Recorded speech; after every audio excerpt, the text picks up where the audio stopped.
You know, I mean, romance movies have one or two likable people, but a lot of unlikable people, a lot of a-holes. And that's what this felt like to me, especially like O'Donnell. He felt like he stepped right out of Day of the Dead or something. Right. I thought it was interesting. Beth turned down the drink from Dawn, considering there was an episode about her going to get a drink. I wasn't sure if it was because she just didn't want to validate Dawn, or maybe she's already had that experience and gotten it out of her system. Right. You know, she should have drank it. I bet it was some fine whiskey. I know. I was sort of wanting her to. I know. But just tossed it back, girl. Just toss it back. I think she just didn't want to, be Bond. simpatico. Yeah. Right. Department of Suspension Disbelief. We covered a few of them. Yeah. Eugene was asleep in the back of the fire truck, which I thought was super cute. But I thought his face should be kind of beat up and bruised after what Abraham did, and it looked fine. He's a fast healer. Yeah, whatever. Epinephrine. Yeah. Just rub it on your skin. Right. It heals all your... It's better than arnica. It's magic. I saw Bob's barbecued foot had maggots crawling all over it. Did you notice that? Yes. The maggot. Yeah. My daughter didn't know what those were. I had to explain to her good. what that was. Yeah. She was like, "Oh, that's so disgusting." Yeah. I'm like, yeah, isn't it great? I mean, it's way worse when you can smell it.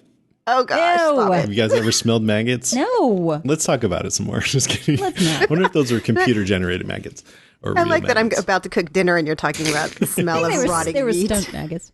Stunt maggots. Rotting human flesh. Stunt maggot. Union maggots. Okay. That's not a political statement, by the way. So I thought they didn't make anything of it, but I guess it was nice that Daryl got to at least connect with Beth for a moment one more time. He kind of took her in his arm and pulled her back towards them right before she died.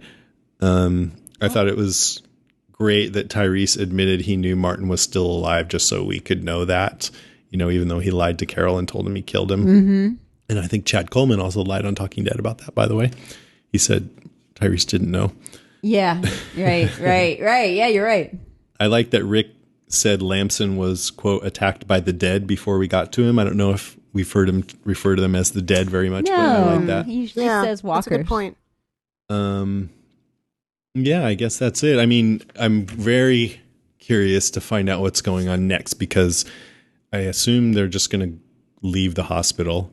And now what? They don't have any clear destination that we know of. They don't. Can I bring one thing up before we talk Yes. about whatever's next? Is none of us mentioned Maggie's reaction to seeing Beth. Oh, yeah. As one of our top 5. Do you guys have any reaction to that at all? Any reaction to her reaction? scene? I mean, obviously, it's very sad to see a woman in pain, no doubt. However, I got to say, it was still strange, given the fact that she pretty much has not mentioned Beth at all, and also said, okay, hey, DC, yeah, all right. I mean, Totally. It made me very critical of her reaction. And I think she could have played it exactly the way she did. And if they had shown some signs of her being worried about Beth, then it would have been very heart-wrenching and everything. Right. But for now, it's like, oh, what? Now you're all upset? And this even seems like overacting. yeah, exactly. I know. I'm so curious to see what they're going to do with Maggie's character the second half. Yeah. Like, are they going to make her use this in some way? Because she really was sort of like, oh, wait, I have a sister? Like, we just forgot that they were even related. Yeah. But yeah, I just was curious to see what you guys thought about that. I'm sure that the listeners had some feedback I'm on sure that. they did. Yeah, they did. There's some stuff in the comic with Maggie that I think this might trigger. I don't Okay, wanna say good. what it is, yeah. I like it when things are triggered. Okay, let's do the listener responses. Okie dokie. You go first. Great. So listener responses. So Jess Jones, I need to take a breath for this one. Go ahead. Take Fuckity fuck. Not Doodlebug. No. But all jokes aside, it didn't hit me until Daryl lost it, and Rick almost did too. Even though I had been expecting it, I was crying so much my dog, Jake, also started crying. Oh, you made your dog Jake. cry. Was Jake wearing a bow tie like the little dog on the Talking Dead? Because that was really pretty cute. cute. That's funny. Poor Jake. Poor Jake. Beshofen? writes, so sad for Beth, but she made a mistake. She took it personally. Dawn was actually truthful to Beth this episode. No, she wasn't. She was full of it. She was a liar. She was pretending to be a good person, but it was all manipulation. But I agree, Beth made a stupid mistake. Justin says, all of a sudden Maggie cares that Beth is alive. Exactly. Mm-hmm. Kenneth Rosendo says, that's exactly why Rick left Michonne at the church. Yeah, right? Because we were questioning that a little bit, but it turns out she kicks some ass. Yep. Nedro writes, I think comic readers may have an idea how tonight's events may affect certain members of that group. Boom, boom, boom. That's sort of what Jason alluded to just a moment ago. Smarty pants. Michael Guthas says, tonight had a machete to the face Walker kill. Machete to the face. Insert Cindy's quote. Yeah. John Stanford writes, damn it, Jason, I hate when you're right. Why? I do too. I think you're really nice, John. Bet you hate that, don't you? I agree with you, John. John, we all hate that. Except for me. Oh, is it my turn? Yeah. Josh Chijavanik. Chijanovic says, Lord, mid-season finales are rough for the Green family. Time to fill a parting glass for Beth. Yeah. Oh, pour a little out for her too. So Gavin Provost said, I got it spoiled by The Walking Dead's official Facebook page! Exclamation point, exclamation point, exclamation point. So pissed.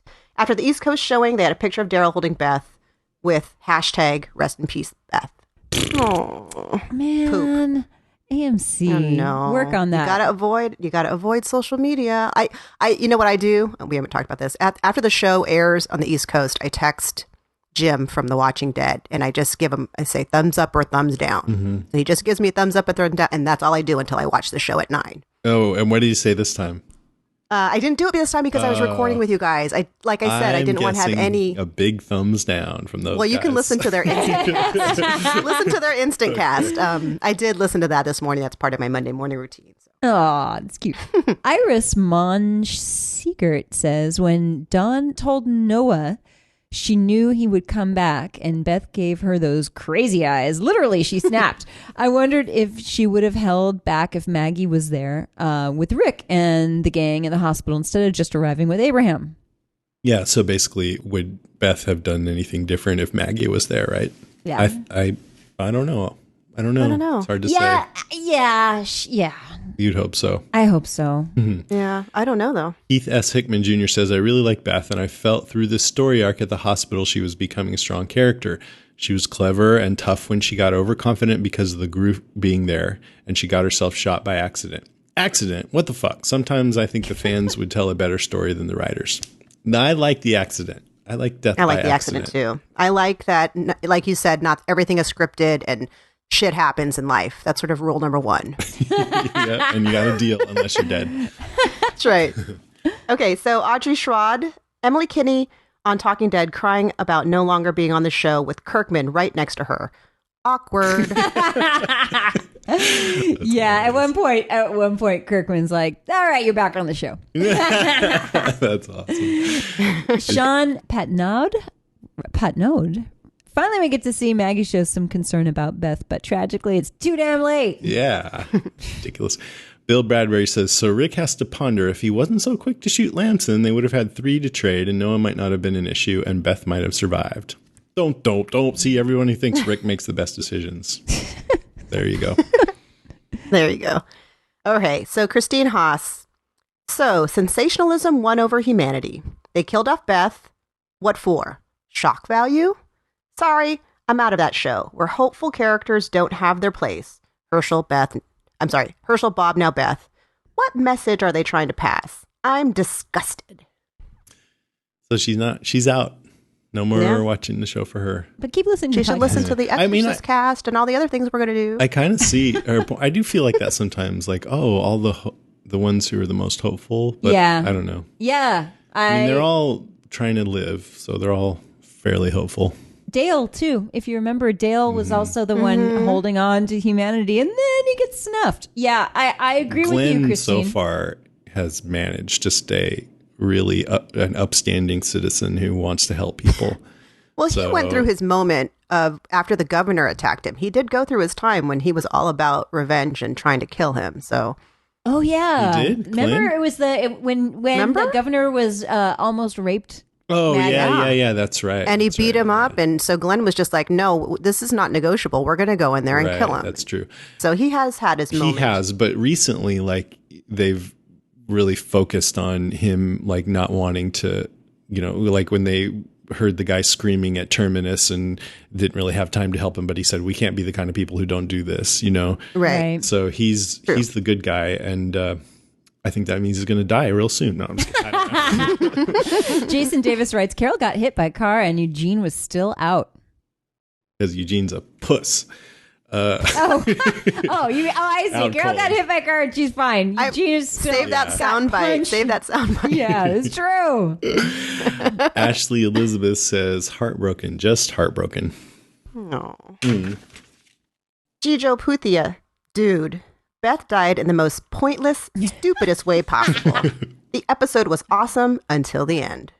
A lot of people said that. Yeah. Casey Penriccio writes, I like when Rick stepped out of the Atlanta police car right after running into Lamson. It was an interesting callback to his sheriff days, except for the fact that he just bulldozed over another cop. Right. I told you to stop. One minor detail. I love that. Okay, that's a great recap. Thanks, you guys. Thanks, everybody, for writing in. We'll take a sponsor, Audible. Go to audiblepodcast.com/deadcast to get a free audiobook when you sign up for a free trial. If you go to the Audible site, you won't get that deal, by the way. This is our special link, and if you follow it, you get your free audiobook. Plus, they know that you came from us, so we get credit for that. Audible's great. Last time we talked about Audible, I said they didn't have any zombie self-help books, and one of our listeners wrote in and said, what about this one? It's called Zen of Zombie, Better Living Through the Undead by Scott Kennemore. Ooh. Which I was like, oh yeah, I did a panel with him in Chicago. He was one of the panelists, and he had that book right there. So I looked it up. It says, do you struggle out of bed each morning and sway lifelessly across the room, mouth agape, arms hanging slack, murmuring unintelligibly? Well, take heart. You're not alone. But these other staggering lit, perpetually drowsy folks just happen to be zombies, and it turns out they can teach us a lot about enjoying life. And only here between the covers of this book will you learn their secrets to happiness, learn how to slow down and move at your own pace, become your own boss, and just devour those irritating people who get in your way. And there's more because zombies can offer no nonsense advice on love, playing to your strengths, and on becoming more adaptable. So this is a kind of a humor book, but I guess it actually has some insights about, how to live a better life. I thought it was cute. That is adorable. Yeah, that is pretty darn cute.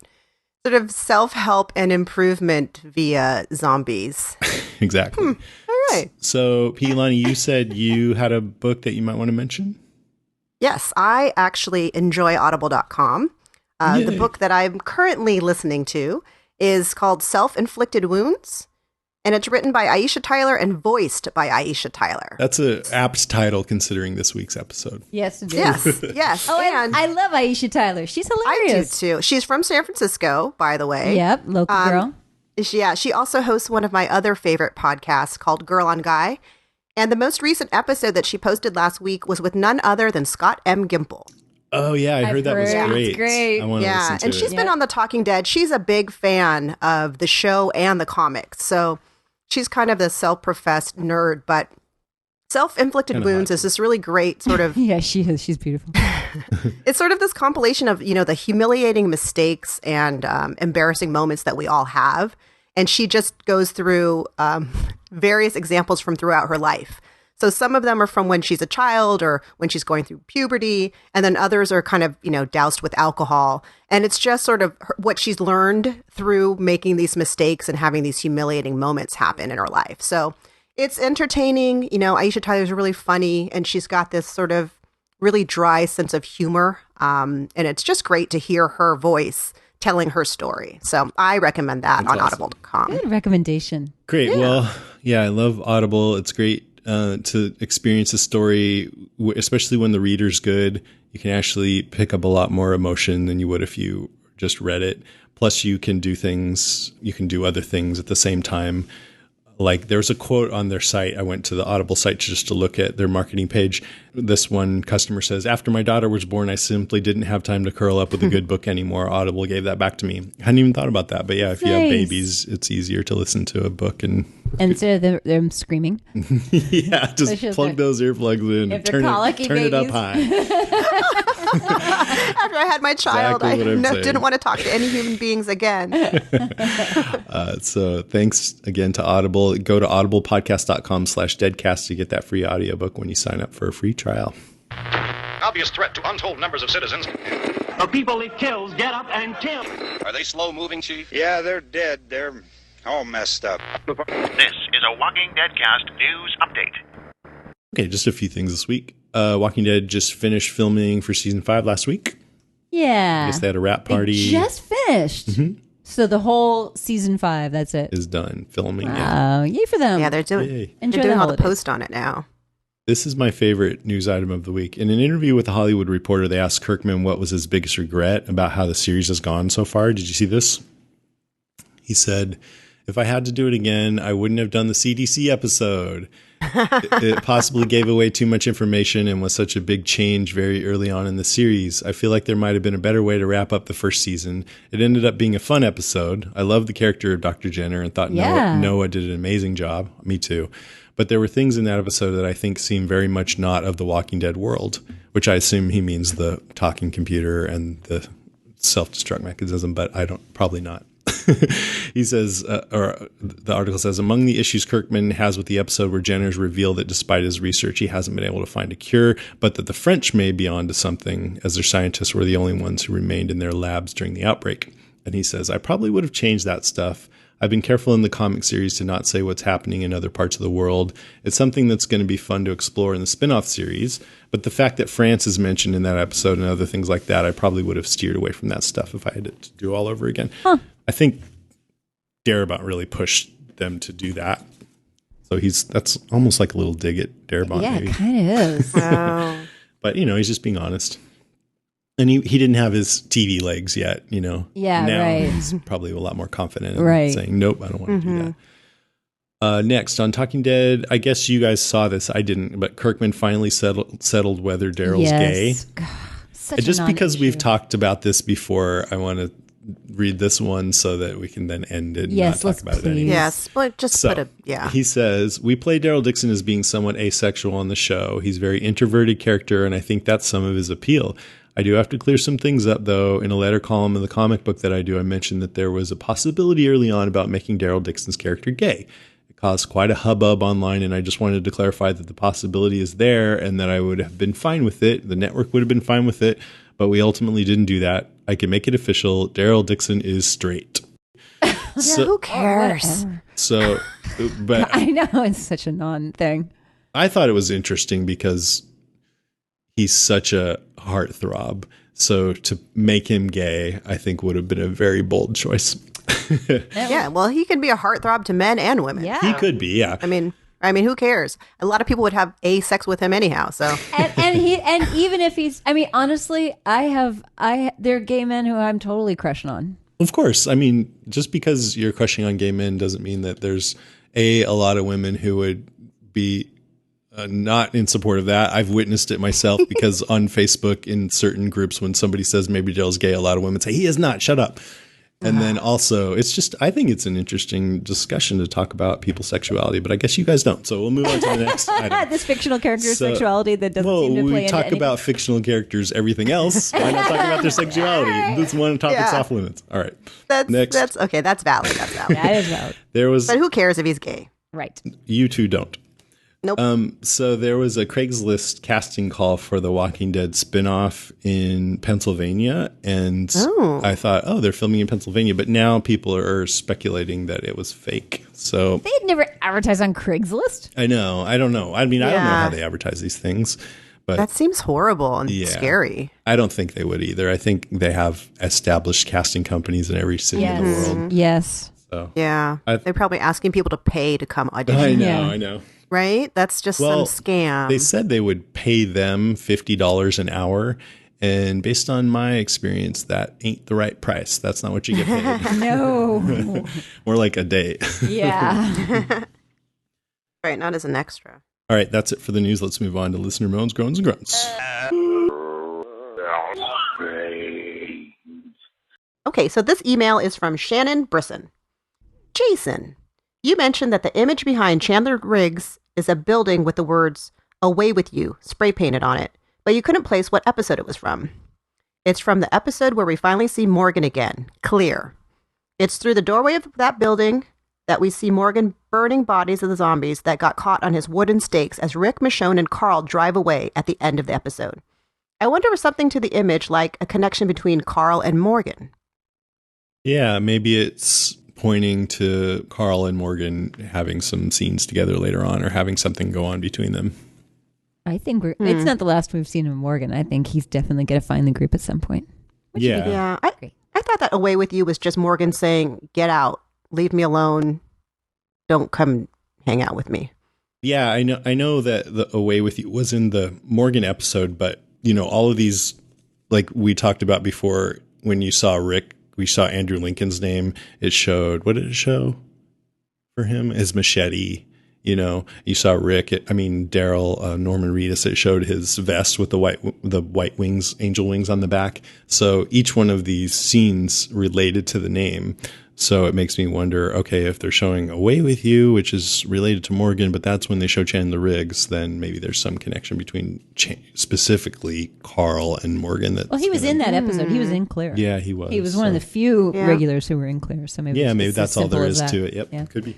Sean Henninger writes, so I'm not sure if it was the fact that I was expecting Beth to die or the awkward way it happened that caused me to not really feel much emotion about her death. I feel like the death of a character like Beth should be a really moving moment, but the way it happened didn't really cause me to have a huge emotional impact.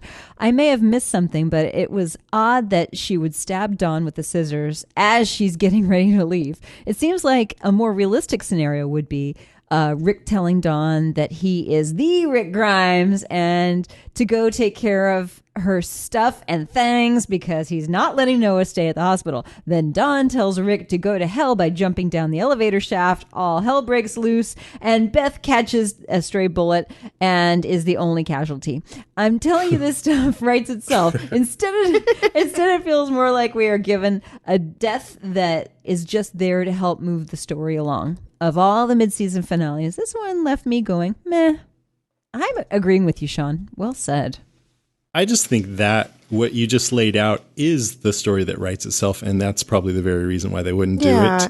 It's too formulaic. Yeah. We've seen it before. I like the accidental shooting. I mean, the only thing I don't like about it is it's so incredibly stupid of Beth to do that right there when everybody's got guns pointed at each other, and she could have very well gotten all her friends killed.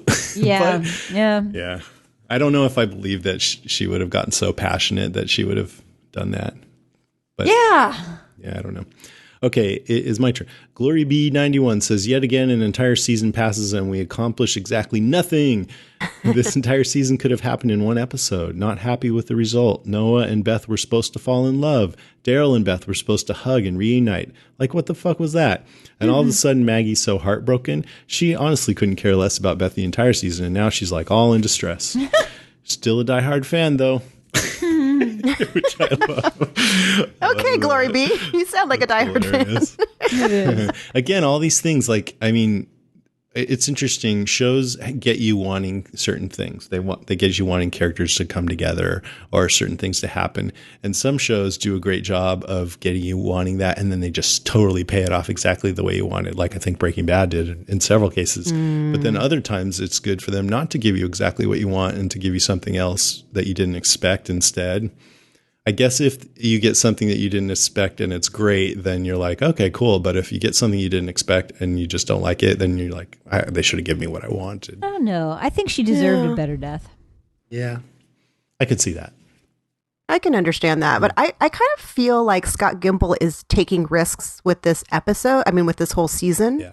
And I like it. Mm-hmm. You know, take a few risks here and there and don't give us what we're expecting to see. I do too, and there's a part of me that's like, yes, do something different. This is great. But there's another part of me that, like, especially because we do this podcast and get so much feedback, I feel the tenor shifting towards, this show's losing its way. And then part of me starts to believe it sometimes, like, what if it is? And then, it's going to suck and we're not going to get to do the podcast anymore. And that sucks. Oh. So I hope that's not true. Oh, Personally, no. I like it. It hasn't been perfect, but I want them to take risks. I do too. Okay, where are we? Okay, I think I'm up. So from Tori Ling, lots of people have made pictures of their favorite characters, and if they die, it says, quote, "We riot," unquote. I enjoy the show 100%, and yes, it is sad to see a character getting hurt or even dying in an episode. It's fine to have a favorite character, but to leave the show because he or she is gone. It's fine to support the actors, but if you leave the show because he died, then you are not a true fan of the show. Seems timely that Tori Ling wrote that in. What do you think of that? You know, it's funny. You had asked me when I first started listening to the podcast, I mentioned that the reason I started watching is because they had a strong Asian American character who wasn't stereotypical, right? And you asked me, if Glenn dies, will you stop watching the show? This was probably season 2, maybe. And I had gotten attached to the show enough that I would continue to watch. But I definitely see that because we've got a bigger cast and people are really picking their favorites, maybe some viewers will stop watching if their favorite person is killed off for some reason. I don't know. The only person who I feel like I would be like, oh, what? Is this show going to be able to survive that? Is Rick. And I would also be like, I don't want a show without Rick. But I would still keep watching and hope that it was good. Of course you would. Yeah. You'd have to, even if it was horrible. You just have to watch it to the bitter end. Yeah, probably at this point. I think you would. Yeah, at this point. I have definitely watched shows that, you know what though? I didn't finish True Blood. I didn't watch the last season. So I don't know. I think I would with Walking Dead though. Depending on how long it went on. And what other programming is on. Kathleen Sundberg writes, Rick, did you forget all your cop training, a hostage exchange at the hospital? He should have known better, and he should have insisted on a neutral location. If the cops had attacked, getting out of the hospital required a descent down 5 flights of stairs, and he could have kept Beth away from Dawn of the Dead. That's funny. That's good. Yeah, totally. That's what we were kind of saying earlier. Yeah. Eric Sherman says, when Dawn had her hands on her equipment belt and was talking to Beth at the elevator shaft, was I the only one to think she looked like a T-Rex? That's funny, with like little hands. Oh, is that? I didn't know what funny. the heck that meant. I'm like, yep, you're the only one. Really funny. I was worried when like Beth was looking down the elevator shaft and Dawn was right behind her. I was like, Yeah. I don't know if I'd stand right in front of an empty elevator shaft with zombies at the bottom know. and Dawn behind me. I was hoping that they didn't have Beth die that way, because when I saw her sitting there, I'm like, oh, please don't push her over there and make that be the end of it, because that's just horrible. Yeah, that would be bad and unexpected. I don't know. Maybe Jason would have loved that. She just went over. Too big of a risk. I don't like you anymore. I wasn't scared And then about she that just at all closes the because elevator. I thought it was more. I was afraid Beth might dive down there, but I didn't really think that either. That's a crazy place to hang out, by the way. Yeah, And, I mean, but there's she gotta didn't be- care. She's sort of. There's rotting corpses at the bottom. It must be smelly. I know, huh? She just wanted some alone time, you guys. Come on. I'm gonna go by this stinky, scary elevator shaft of hell from hell. Sorry, Dawn loves Beth though. In a very creepy way. she's her ward. She would never hurt Beth. Oh, Ugh. Oops. okay, your turn, Karen. Tammy McRae writes, Hi, Jason and Karen. I had my first Walking Dead dream on Saturday night and I wanted to share it. So here it goes. I was an actress on the show and we were filming a location scene with the melted walkers in Atlanta. But in my dream, the walkers on the show were an actual threat and I was struggling to defend myself against them. The walkers wouldn't kill me, but if they got to me, I would be kicked off the show and I really wanted to stay on the show. So then I'm fighting with a walker and I was digging my hands through its eye sockets and I'm about to get bit and Daryl Dixon saves me. He killed the walker and we both fell back onto the pavement, me nestled into Daryl's winged vest. And then I got to stay on the show. Wow. I like that she's like, no, don't let him get me because then I won't get to stay on the show. And I'll die. And Job security. Yeah, Daryl took me under his wing. that's very nice. Literally. That sounds like a sweet dream. Okay, from Brad Galloway. I found Beth's death to be completely unsatisfying as a death can be. She could have died saving someone, but no, she had to die just to spite Dawn, a woman who really wasn't built up as that evil. Stabbing the governor with a pair of scissors would have been one thing. Yeah, that'd have been cool. But Dawn just didn't seem as bad. Not to mention that all Beth had to do was walk away. Nothing bad would have happened except for the loss of Noah, and I just don't think Beth really would have done that. I enjoy a good character death, but this just wasn't it.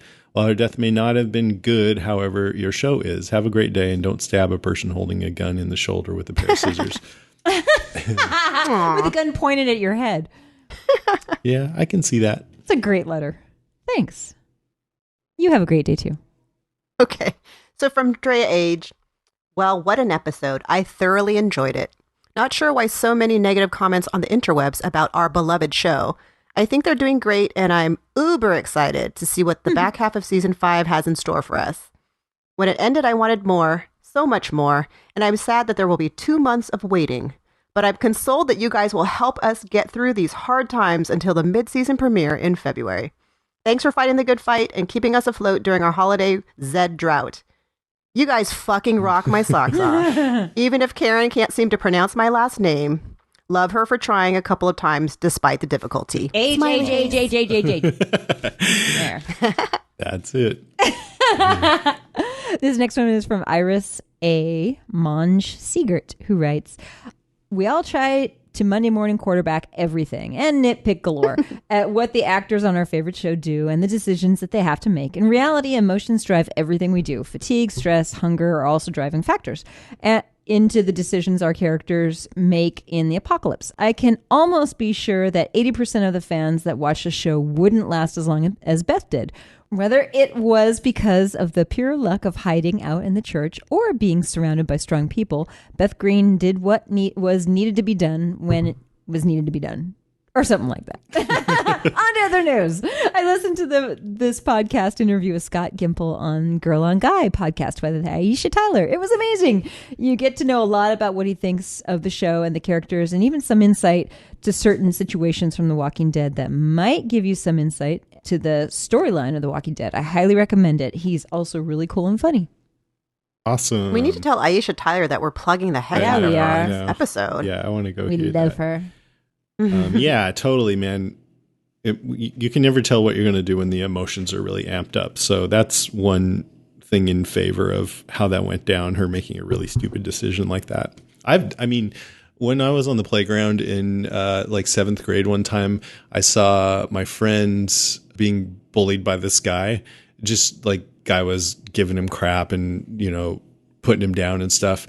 And I never fought much, but I just walked up and punched the guy in the stomach. Nice. Whoa, awesome. And then, you know, he actually doubled over and then like sulked off, and we didn't fight or anything. And then a couple days later, some bigger kids, when I was walking home across the blacktop, came and just started hitting me. And I think it was probably his friends, because I never knew why that happened, you know, never found out why that happened. But I think it was not a really good ending. Yeah. I thought you were going to say that people respected you after that and left you alone. I don't like that ending. Well, can we have a better dream These where you things actually just have a write happy themselves, ending? huh? Revenge is a dish so cold. No, I still felt good about it though. I was like, yeah, man, I stuck up for my friend and I took it from those guys, and, you know, it wasn't the end of the world. So whatever. It's great. You know what? And also, great story. Thank you. This one's from Eric Brodendorf, who says, before this episode, a lot of fans were comparing Rick to Shane, and I believe after this episode, you see a little bit of the governor and even Gareth. When Rick was chasing the officer in the police car, it reminded me of the governor going after Andrea through the fields in his scary-sounding truck in season 3. And the obvious quote that Gareth said, "Can't go back, Bob," Rick repeated to a different Bob. Rick Grimes has demons, and do you believe that'll be the theme for the second half of season 5 of him dealing with these demons? I do. As of now, he almost has a smile when a fight is about to happen or before he kills someone, which is great for the viewers to see him like this. But does Rick get to come back now, as he said to the governor and his troops last season? Yeah, man, that's exactly what I've been trying to say. I think this is what's going on with Rick. It's his demons coming out. That'll be interesting to see next half of the season. Okay, and the fact that he has an unkempt beard only supports that. Bushy. He's just becoming an animal. Okay. Yeah, I can't wait till he shaves. All right, we have a few calls here. This is Timothy from Louisiana. Hey, Morgan kid. I am so sad right now for Beth. Oh my gosh, I did not see that coming. I thought Beth was going to take Dawn out. But no, Daryl took Dawn out. And, that right there going to hook people into watching the next half. Oh my gosh, that was horrifying. At the end, when Maggie broke down, oh my gosh. So I'm giving this like 10 out of 9. 10 out of 9 is the episode. 10 out of 9? The score I'm going to give this episode. And wow, this was a hard episode to watch at the end. I felt bad and cannot wait for it to return. And can't wait to hear what you guys say about it. And wow. Oh, and they're showing another Morgan teaser at the end of the episode. So he's going to be coming to play soon, I bet. But dang, that was horrible. We lost Herschel first, and now Beth. Wow. Well, talk to you again later. Bye. Yeah, that was Hi, great. Timothy. I was really glad to hear that call. Because I didn't listen to it first, but after getting a lot of meh, it's nice to hear someone who had a nice emotional reaction Gives to it 10 out of 9. Yeah. 10 out of 9. 10 out of 9. Voice.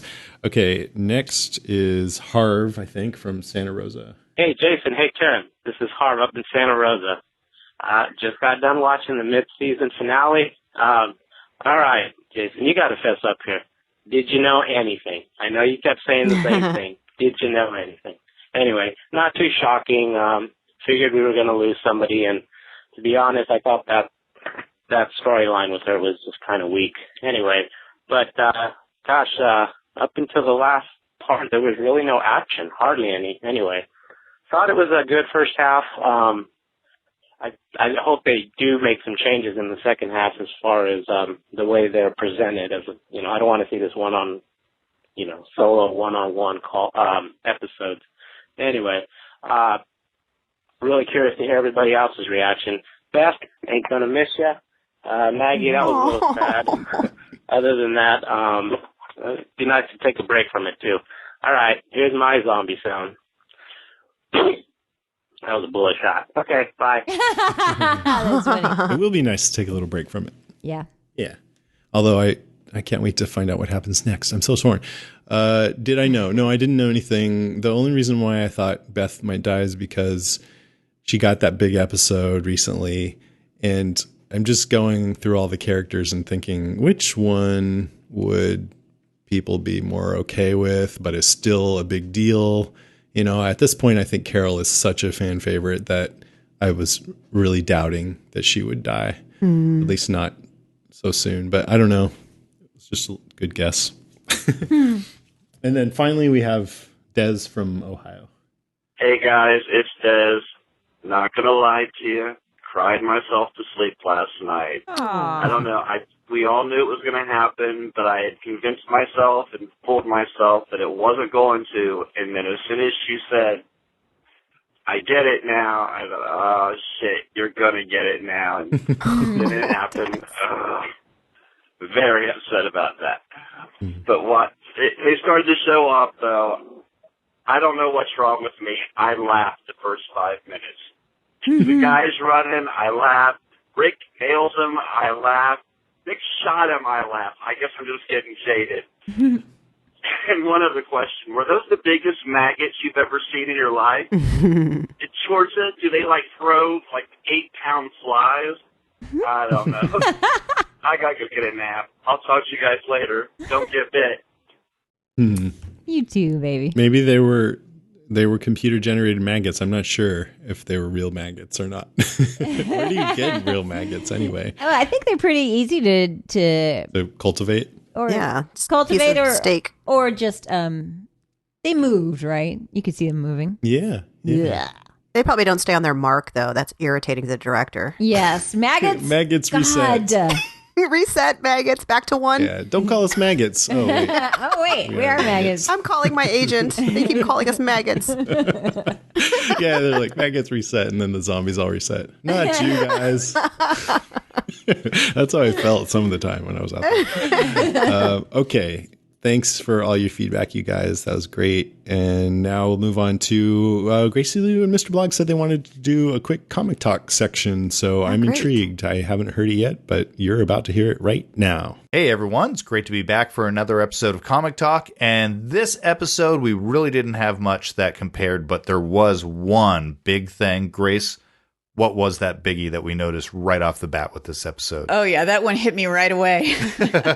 But it was Rick mowing down Officer Bob with the car. And it was very reminiscent of the scene in the comic where Rick hits Martinez with the RV when he's escaping the prison. Well, and it's kind of cool the fact that this goes way back to something in the comic. But this one I don't even feel like is a spoiler to mention this at all, because this is back in the prison days. And the setup for this was so completely different than this one. But I got to tell you, what cracked me up was noticing this actor reminded me so much of Jose Pablo Cantillo, the guy who played Martinez in the TV show. And I was thinking, I wonder if they're going to, I don't know, he looks like Martinez. I wonder if they're going to do that right as Rick is just plowing into him like, yep. There it is. And there it was. Yeah. And that was way back in volume 6, This Sorrowful Life. So that was some time ago. Oh, absolutely. And I've got it right in front of me and I'm checking it out. And it's so interesting how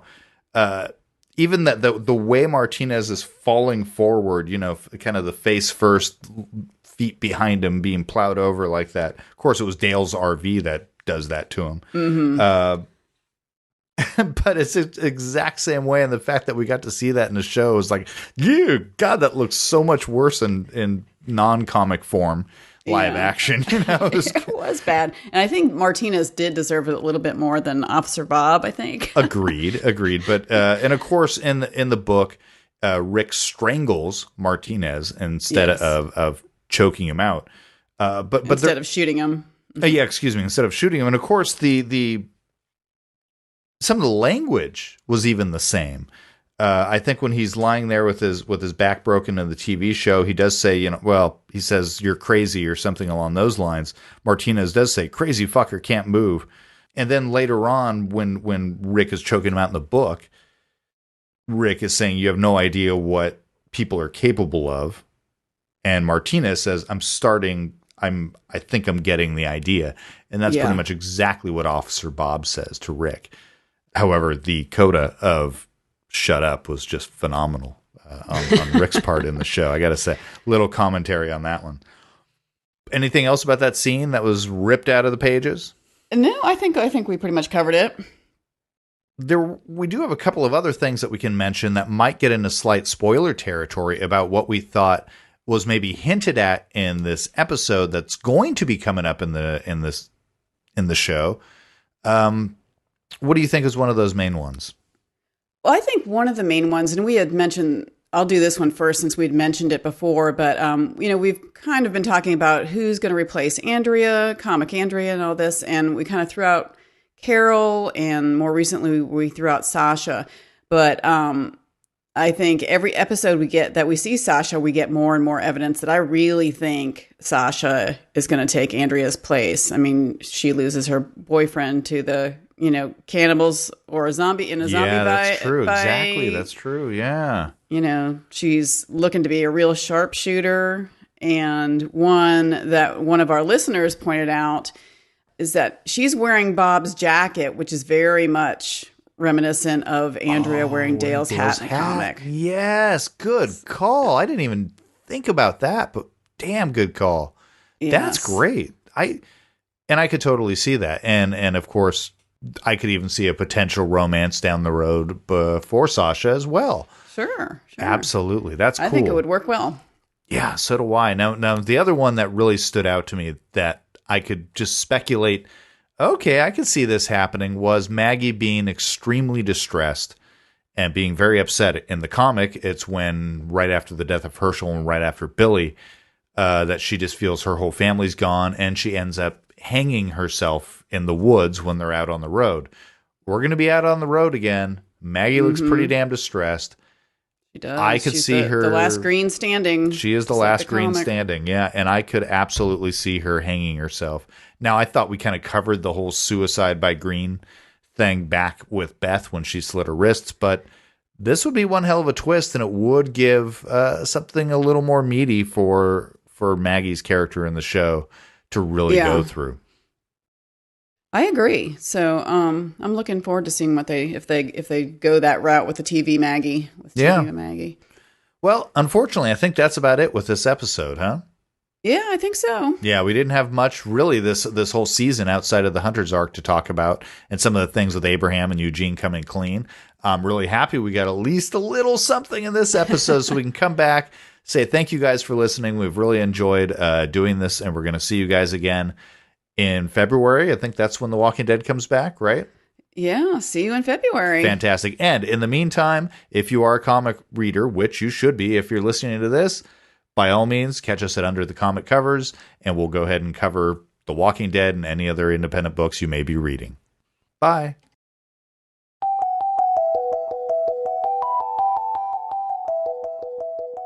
All right, that's our show, episode 164. Thanks for listening, everybody. Thanks, everybody.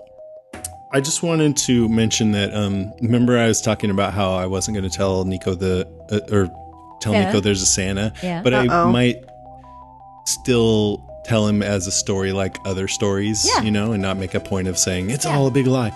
Well, we were getting our Christmas tree the other day, and there was a big giant, inflated snowman, and he was looking at it, and I go, do you know who Santa is? And he pointed at the snowman, and I go, no.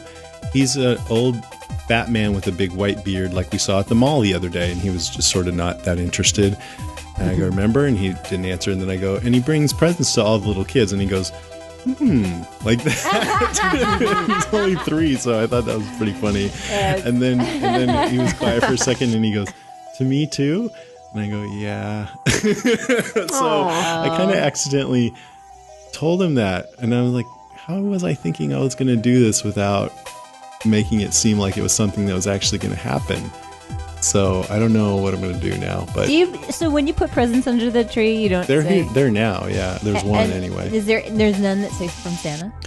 Well, see, I never got that, because if the story is that Santa brings the presents down the chimney on Christmas Eve, then what are they doing sitting there a week before? Some parents will wrap presents in different wrapping paper and put them out on Christmas Eve. Do you put do you put some out the day of, don't do or that Christmas Eve or whatever, and then do you do any presents that say Santa? You mean on Christmas Day? Yeah. Well, so this is really his first Christmas where he's very aware, conscious of it. Yeah. So, no, I don't think we're going to do that. Like, I still don't want to make a big deal out of it. I'm going to say, here's what mommy got you. Here's what daddy got you. The great thing is, this is absolutely your call. He's your kid. Yeah. It's your call. And he's going to love it. And I'm so excited about this present I got him. So, and I can't wait to see the look on his face, because I know he's going to love it. You could tell us what it is, because I'm sure he doesn't listen to podcasts. Okay, he doesn't listen. You're right. Well, he'll listen to me. Don't tell him. He got this little transformer that's, these days the Transformers, they make them for little kids, and they're super easy to change. It's a robot that changes into a car. And he loved it, and I showed him, hey, look, there's a cartoon that features this guy. So we watched several episodes, and there's 3 other Transformers in this episode. And I go, which one do you like the best? And he said the fire truck, because that's the one he has. Well, what about the other ones? And he goes, I like the bulldozer. So I got him the bulldozer. That's nice. Good job, Dad. Yeah, he's going to be stoked. That's good. Okay, I thought you were going to say that Nico said that Herschel was Santa Claus. Aw. He doesn't watch Walking Dead. I did show him that picture of Karen almost kissing that Herschel head, though. He's like, it's a head. She's kissing the head. That is true. All right. If you want to call us, you can. We're still going to be podcasting over the break, not as frequently, but we will. If you want to call us, you can call us at 650-485-DEAD. That's 650-485-3323, or click the send voicemail button on our website. You can write to us at brains@walkingdeadcast.com. Go to our Facebook page. There's a lot of back and forth on there. It's at facebook.com/deadcast. And if you haven't had a chance, we'd appreciate it if you'd fill out a quick survey to help us get sponsors you'll actually be interested in. It takes a few minutes, and you're entered to win a $100 Amazon gift card. To fill it out, go to podsurvey.com/deadcast. Thank you guys for doing that. A bunch of you have already. We promise not to share your email address, and we won't even send you email unless you win that prize. And it's podsurvey.com/deadcast. We'll be back in a couple of weeks to talk about something. We haven't decided. Yay! And I wanted to talk about The Exorcist, but Karen wisely pointed out that might not be a great Christmas movie. So we'll think of something fun for you guys.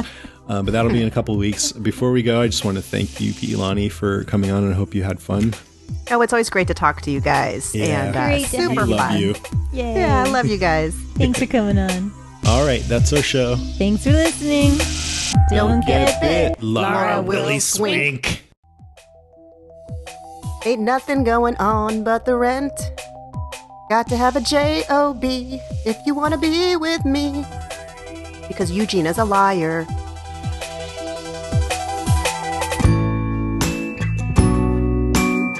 It's unclear now what we intend. We're alone in our own world. And you don't wanna be my boyfriend. And I don't wanna be a girl. And that's a relief.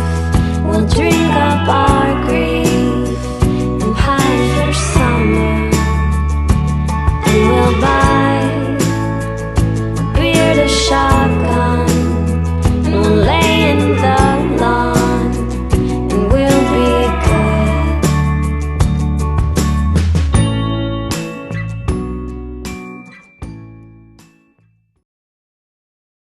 What does it mean to live for the common good? Introducing the Garrison Institute presents The Common Good, the brand new podcast from the Garrison Institute.